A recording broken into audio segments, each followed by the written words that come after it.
जब लोग दुखी होते हैं तो पहले रोते हैं, गाते हैं, चिंता करते हैं, फिर आखिर में शांत हो जाते हैं। एक बार गौतम बुद्ध शिष्यों के साथ भ्रमण कर रहे थे। चलते चलते थकान हुई तो पास के गांव में बरगद के नीचे बैठ गए। कुछ देर बाद गांव के लोग भी तथागत को देखने के लिए जमा होने लगे। उस गांव में एक गुस्सैल व्यक्ति था जो हर दिन किसी न किसी से लड़ाई कर लेता।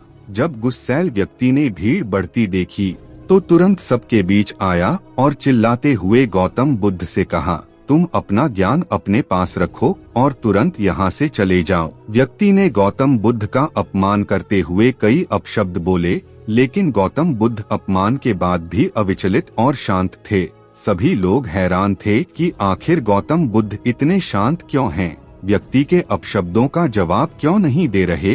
अपशब्द बोलने वाला व्यक्ति भी इसी अचरज में था। वह विस्मय में वहीं खड़ा रहा। गुस्सा कम हुआ तो कुछ देर बाद गौतम बुद्ध से प्रश्न किया, मैंने आपको इतना कुछ कहा पर आपने पलटकर कुछ नहीं कहा, क्या आपको बुरा नहीं लगा? तथागत ने मुस्कुराकर कहा, मेरी एक बात का जवाब दो, अगर तुम किसी के लिए उपहार खरीदो पर वो इंसान उपहार स्वीकार ही न करें तो ऐसे में उस उपहार पर किसका हक होगा? व्यक्ति बोला, तब तो उस पर मेरा हक होगा, क्योंकि मैंने ही उपहार खरीदा है।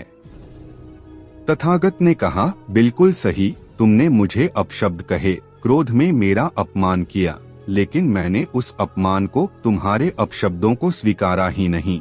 तुम्हारा किया गया अपमान, बोले गए अपशब्द सब तुम्हारे पास ही रह गए, तो फिर मुझे किस बात का बुरा लगेगा?